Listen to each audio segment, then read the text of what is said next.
여러분 안녕하세요. 2월 22일 화요일 여의도 펀드매니저 TV 시작하겠습니다. 네, 저녁에 잘 주무셨습니까? 전일은 시장이 그렇게 나쁘지는 않았죠. 네, 오늘은 어떻게 될지 매우 궁금한 시장인데 전일 미국이 대통령 프레지던트 데이로 하루 쉬는 바람에 굉장히 새로운 그런 국면을 맞이한 것 같습니다. 어제 유럽이 박살이 났네요. 네, 푸틴의 말 한마디가 또 새로운 변수로 작용을 하면서 또 어려운 상황으로 끌고 들어가는 것 같습니다. 돈바스 지역에 대한 독립을 지지한다 이런 식으로 나오면서 대신 러시아 RTX 지수가 12%, 13%씩 빠지는 그런 후유증도 남는 그런 하루였던 것 같습니다. 미국 시장이 없이 오롯이 한국의 힘으로 어떤 모습이 나타날지 아주 흥미진진한 하루가 될 것 같은데요. 어제 하루만 보면 바닥이 견고한 것은 좋은 징조이다. 이렇게 한 줄로 요약을 하면서 오늘 시장 전망 및 투자 전략 시작해 보도록 하겠습니다. 여러분들의 구독, 좋아요 많이 눌러주시기 바랍니다. 자, 오늘 시장 결론부터 한번 봅시다. 한국 본연의 힘을 시험하는 하루가 될 것이다. 그렇죠. 미국 시장이 열리지 않은 상황에서 한국이 자체적으로 어떻게 시장을 소화하는지 매우 궁금한 하루가 될 것으로 보입니다. 당분간 리오픈주가 대세이나 이 안에 차별화가 일어나기 시작할 것 같고 힘의 약화가 나타날 것으로 전망이 됩니다. 기대감으로 가는 것은 한계에 부닥치죠. 실적이 뒷받침되는 리오픈주와 실적이 뒷받침이 안 되는 리오픈주가 갈릴 그런 가능성이 높아 보입니다. 새로운 테마주가 나타나기에 매우 좋은 환경 속에 있죠. 네, 이번 주가 그러한 어떤 씨앗을 뿌리는 그런 하루가 될 것 같은데, 한 주가 될 것 같은데, 이때 올라타지 않으면 수익률을 회복할 수 있는 그러한 기회를 많이 놓치죠. 이번 주에 좀 집중을 하고 리오픈주도 관심을 갖고 동시에 새롭게 시장에서 뭔가 섹터가 올라오는지를 잘 관찰하시고 만약에 자기가 생각하는 새로운 섹터가 올라왔다고 생각하면 이제는 보초병을 보내셔야죠. 네, 시딩을 좀 해주시면서 키우셔야 합니다. 집중이 필요한 한 주가 될 것 같습니다. 오늘 유럽 하락이 어떤 모습으로 나타날지 매우 궁금합니다. 오전에는 유럽의 하락이 좀 약세로 영향을 미치겠지만 시간이 갈수록 다시 반등을 하면서 한국 시장의 뚝심을 보여주는 하루가 되지 않을까 그렇게 예상을 해봅니다. 자, 이제 마스크를 착용을 의무화하는 나라들이 이제 점점 없어지죠. 핀란드도 폐지했죠. 프랑스도 폐지했죠. 캐나다, 이탈리아, 영국, 독일, 덴마크, 스페인, 스웨덴, 미국은 하와이를 제외하고 마스크를 착용을 해제했고 노르웨이도 해제를 했습니다. 미국 인구 이동량이 연초 이후 증가하면서 작년 여름 수준을 회복하는 점을 감안해야 할 때가 됐다. 네. 인구 이동이 늘기 시작했다는 것은 리오픈주가 본격적으로 이미 시작됐다는 걸 의미하는 거고, 그렇죠? 네, 굉장히 아주 반가운 소식일 것 같습니다. 이런데 좀 민감하게 여러분들이 반응하면서 장을 바라보셔야 합니다. 전일 유럽 증시는 우크라이나 사태가 유럽 시장을 잡아먹었습니다. 네, 영국도 좀 오르다 그냥 바로 꺾이면서 일단 물론 이제 막판에 좀 반등을 했지만 프랑스는 직하했고요. 네, 독일도 직하하고 못 일어나는 그러한 하루를 보냈습니다. 전부 다 2%대의 하락을 보이는 그러한 살벌한 유럽 시장이었습니다. 네, 그동안 미국에 비해서 유럽 시장이 강하게 잘 버티다가 미국 시장이 안 열리고 푸틴이 지속적으로 이 사태를 끌고 가는 그러한 정치적 전략을 쓰면서 프랑스와 독일 등 두 당사자 가장 중요한 유럽의 두 국가가 하락을 면치 못하는 그런 모습을 보이고 있습니다. 어제 우리나라의 이제 회복의 가장 큰 힘은 이제 마크롱 대통령의 주선으로 러시아와 미국이 이제 만날 수 있다. 정상들이 정상회의를 할 수 있다. 이런 좋은 소식이었는데, 푸틴이 우크라이나 돈바스 부분의 지역에 대해서 독립 승인에 대해서 서명을 했다. 이렇게 하면서 유럽에서 프랑스와 독일 여러 유럽 국가들이 반발이 일어나면서 주가가 폭락을 했는데요. 스위스의 RTX라는 지수가 있죠. 러시안 트레이딩 시스템, 우리 같으면 코스피아 같은 건데 13.21%나 하락을 했습니다. 네, 아주 지수 자체가 이렇게 하락을 했다는 건 네, 큰 어려움이죠. 러시아는 이 종목 안에 많은 종목 들어가 있지 않습니까? 한 4, 50 종목 들어가 있을 것 같은데, 과거에는 그랬던 것 같은데, 크게 하락을 하면서 우려감의 대표적인 모습으로 나타나고 있는 모습입니다. 어제 미국 시장에는 뭐 다양한 소식들이 있었지만 몇 가지 눈에 들어온 소식을 정해 보면 테슬라가 이제 독일의 기가 팩토리를 짓기로 했지 않았습니까? 이 기가 팩토리가 지속적으로 이제 미뤄지고 있다. 이런 이야기가 소식이 나오고 있는데요. 그 원인을 보면 이 기가 팩토리는 자동차를 짓는 건데 그 옆에다 배터리 공장을 짓겠다고 이제 신청을 한 거죠. 네, 배터리 공장을 짓겠다. 모델 Y 양산을 위해서는 50만 대 생산 계획을 가지고 있고 테슬라 근로자 통근을 위한 철도 선로 구입 구간을 매입하는 등 여러 가지 노력을 했는데 여기에 배터리 공장을 짓겠다라고 이제 신청을 한 거죠. 예, 계획에 원래 없었던 배터리 공장을 갑자기 들고 신청을 하는 바람에 여기에 대해서 환경 문제라든지 여러 이제 독일 정부에서도 이제 검토를 해야 될 상황이고 이랬을 때 허락을 해줘야 되는지 말아야 되는지 지금 이제 한 1조 정도의 보조금을 주고 공장을 데리고 왔는데 여러 문제로 지금 펜딩 상태, 연기 상태에 있는 것 같습니다. 그러면 올해 이제 100만 대를 넘기고 양산을 시작하려고 하는데 미국의 페어먼트 시장하고 중국 상하이 시장으로 50만 대, 50만 대, 100만 대 정도 맞추고 추가로 유럽 시장에 이제 진출을 해야 되고 부품 공급이라든지 이런 것들이 있어야 되는데 기가 팩토리를 짓지 않으면 운반비나 이런 것들이 많이 들기 때문에 유럽 시장에서 이제 자동차 시장에서 이제 자기들의 경쟁력이 떨어지는 거죠. 이러한 문제를 해결을 해야 되는데 좀 안타까운 상황인 것 같습니다. 제가 지난주 그 토요일 날 우리 스터디 모임에서 시대정신인 테슬라가 죽었다, 꺾였다 이런 이야기를 하면서 여러 원인들을 댔는데 마지막 원인을 하나 더 대야 되겠네요. 얘들의 생산 능력이 지연되고 있다. 이것도 테슬라가 시대정신에서 자리를 내줘야 될 그런 원인 중 하나로 보여집니다. 그래서 테슬라 독일 기가팩토리 무한 승인 대기다. 테슬라 공장에 대한 환경적 반대로 지연 중이다.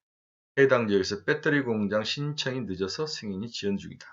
테슬라가 막판에 배터리 공장 건설을 신청을 했다. 그렇죠?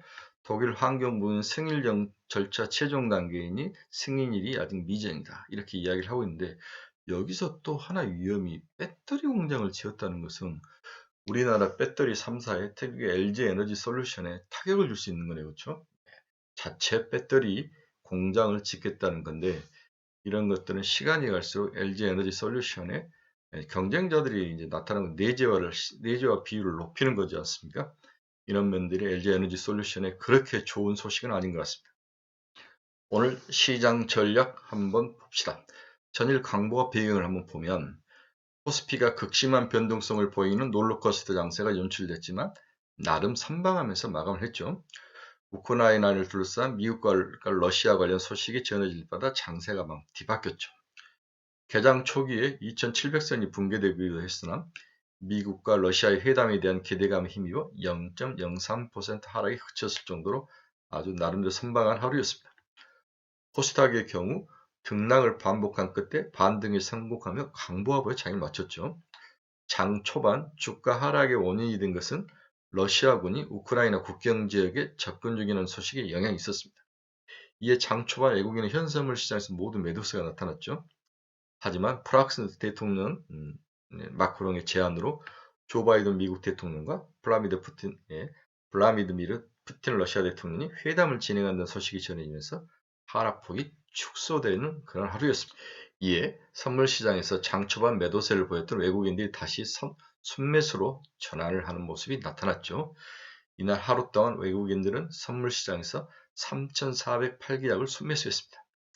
현물 시장에서는 기관이 918억, 외국인 620억 순매도로 증시를 압박했고 개인이 이제 매도에서 매수로 1319원으로 순매수로 나섰습니다. 그동안 너무 과하게 빠진 후 나타나는 시장 매집 상향 효과로 보여지는 거죠. 그렇죠? 그래서 오늘 미국 시장도 열리지 않고 유럽이 한방 얻어맞은 이 상태에서 아시아 시장, 특히 한국 시장 자체적으로 시장을 어떻게 해석하며 어떠한 모습을 보일지가 매우 궁금한 하루가 될 것으로 보입니다. 시장의 테마는 급격하게 리오픈주로 옮겨간 지 오래가 됐죠. 네. 리오픈주에 대한 과도한 기대감이 제가 봐서는 좀 문제로 작동을 하고 있는데 아직까지는 팔고 나갈 상황은 아닌 것 같습니다. 늘 우리가 배운 진리는 모두가 간다고 하면 가지 않는 속성이 문제죠. 온 동네가 모두 리오프닝 주만 외치는 상황에서 추가 주가 V자 형태를 말하죠. 상승에는 무리가 있어 보이는 게 사실입니다.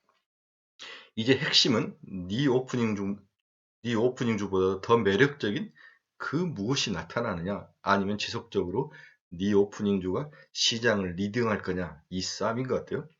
만약 시장에 당분간 네 오프닝 주보다 더 매력적인 그 무엇이 나타나지 않는다면 장은 당분간 네 오프닝 주로 지속적으로 가지만, 시장에서도 새로운 대항마, 시장에서 관심을 갖는 어떤 그러한 테마가 다시 생성된다면 네 오프닝 주의 희석률은 빠를 것이다. 이렇게 예상을 해보죠. 따라서 추격 매수보다는 추격을 매수했을 때는 좀 배트를 작게 잡고, 기존의 수익자들은 여기서부터 한 10% 정도 올라올 때마다 이익을 실현하는 분할 매도 전략을 강력히 추천하는 바입니다. 어제 또 나타났던 그 시장의 가장 큰 특징은, 저는 리오프닝 중에도 옥석 가리기가 진행 중이다. 그렇죠? 옥석 가리기. 어느 것이 옥이고 어느 것이 돌인지를 가리는, 항상 시장은 이렇게 냉정한 거죠. 시가총액 상위 종목은 리오프닝 기대감에 엔터 관련 종목 위주로 상승세를 보였습니다. 여기서 엔터라는 단어에 집중을 하시기 바랍니다. 네, JYP 7%, YG, 위지오 스튜디오는 6% 넘게 올랐죠. SM도 5%, 파라다이스도 4%대 상승을 했습니다. 반면 앵컴, 위메이드, 고용, 니노그룹 이런 반도체 관련주들은 하락을 했죠. 어제 반도체주들이 크게 상승을 못하고 많이 두들겨 맞았는데, 기대감이 컸던 반도체 관련 종목들이 하락을 하면서 우리의 서운함이 더해진 그런 하루죠. 제가 이제 엔터주를 계속 좋게 이야기를 했죠. 네 오프닝 중에 가장 현실적이고 실적이 뒷받침되는 것이 엔터주이다라고 여러 번 이야기를 해드렸습니다. 그러면 네 오프닝 중에서 엔터주를 지금이라도 따라가면서 사야 되느냐? 저는 뭐 YG 같은 애들 괜찮다고 보입니다. 그래서 꾸준히, 얘들은 3월, 4월, 5월 이제 야외에서 뭔가 활동을 하기 좋고, 그 다음 공연도 시작하고, 그렇죠? 네, 하이브 공연도 시작하고, 이러한 활동들이 아주 본격적으로 나올 수 있기 때문에 추가로 더 들고 가도 엔터주는 괜찮아 보입니다. 결론으로 한번 봅시다. 미장 휴장은 오늘 주식시장은 한국 본연의 자체 힘에 대해 움직일 것으로 예상이 됩니다. 이번 주 내내 리오픈주가 득세가 예상되나 그 상승 강도는 갈수록 약해질 것으로 보이죠. 연초 이후 마스크 착용 의무 해제 국가가 증가하고 있다는 점, 미국 인구 이동량이 작년 여름 수준을 회복하고 있다는 점은 리오프닝 테마에 대해서는 긍정적입니다. 다만 내수주 전반적으로 온기가 확산되기까지는 주도주 역할을 할 수 있는 이익 모멘텀 개sem이 꼭 필요하죠. 이익이 바탕이 되지 않는 내수주는 문제가 있죠. 드림, IT, 성장주는 이익이 없어도 꿈으로 가지만 내수주들은 이익이 반드시 필요합니다. 전반적인 뚜렷한 이익 개선은 아직까지 보이지 않는 상황이죠. 내수주의 2022년 영업이익 추정치는 2월 이후 소폭 둔화 중에 또 나타납니다. 그러기에 내수 중에서 최근 주가가 양호했던 리오프닝 테마를 바라보는 관점에서는 숲보다는 나무를 먼저 덮어보는 자세가 필요할 거로 보입니다. 옥석 가리기를 좀 해야 된다는 거죠. 따라서 옥석 가리기를 해봤더니 결과적으로 화장품이나 의류, 유통, 음식료 중에서 몇 개 종목이 눈에 보인다는 FLF, 더 네이처 홀딩스, 한섬, 농심, CJ 프레시아 등이 눈에 들어온다는 거죠. 그러면 이 CJ 프레시아는 이미 올랐죠. 농심도 살짝 오르다가 좀 힘이 부채하는 것 같고, 근데 더 레이처 홀딩스가 최근에 좀 핫하게 올라오죠. 어제도 제가 추천했었는데, 한섬이라든지 더 네이처 홀딩스 이런 종목들은 추가로 사볼만 하다. 그래서 모 애널리스트가 리오프닝 테마 중 2022년 분기 이익 추정치가 상향 조정되고 있는 기업, 분기 이익 추정치가 좋은 기업이죠. 이러한 종목들을 써놨는데, 화장품과 의류에는 FNF, 한섬, 애경산업, 유통에는 BGF 리테일, 그렇죠. 음식료에는 농심, 롯데칠성, CJ 프레시웨이 등을 이렇게 추천을 했습니다. 자, 오늘은 굉장히 중요한 날이죠. 쫄 필요는 없을 것 같고, 그 다음에 리오프닝주를 가지고 계신 분들은 바로 팔기보다는 여기서부터 한 10% 정도 올라올 때마다 그때부터 이익 실현을 하는 게 분할로 맞는 것 같다. 반도체라든지 좀 어제 서해된 종목들을 가지고 있는 견디셔야죠. 한 번은 올 거로 보입니다. 오늘이 그러한 날일지도 모르니까 여러분들이 견디면서 그 다음에 반도체도 아니고 리오프닝도 아닌 그 새로운 그 무엇이 태동에서 싹이 틀 수 있는 그러한 어떤 시기가 왔다. 왜 그러냐면 1분기 실적 발표가 이제 애널들이 이제 갔다 오죠. 기업이 어떨 거냐 중간에 탐방을 한번 해와서 이제 리포트를 막 쓰기 시작하는데 지금부터 나오는 리포트의 흐름들을 잘 살펴봐야 됩니다. 여기 실적이 어떤 종목들이 좋다 이런 식으로 나오면 팍팍 튈 확률이 있는 걔들이 군으로 형성된다면 걔들이 바로 향후에 5월까지 시장을 리딩할 그러한 리딩 집단으로 봐야 될 것 같습니다. 오늘도 즐겁고 멋지고 신나는 그런 하루가 되시길 바랍니다.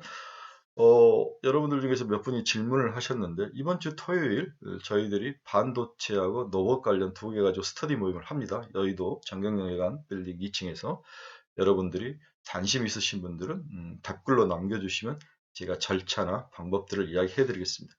한번 와서 들어보십시오. 이 어려운 오미크론 이 시장에서도 마스크 쓰고 3년 동안 꾸준히 공부하는 그 친구들이 있다는 거죠. 그렇죠? 네. 그들이 와서 같이 공부하고 느끼고 좋은 강의 듣고 또 새롭게 또 자기 실력을 올려가는 그러한 어떤 우리의 보이지 않는 개미와 같은 꾸준히 가는 그러한 사람들이 있다는 거죠. 이 좋은 모임들을 꼭 기억해 주시기 바랍니다.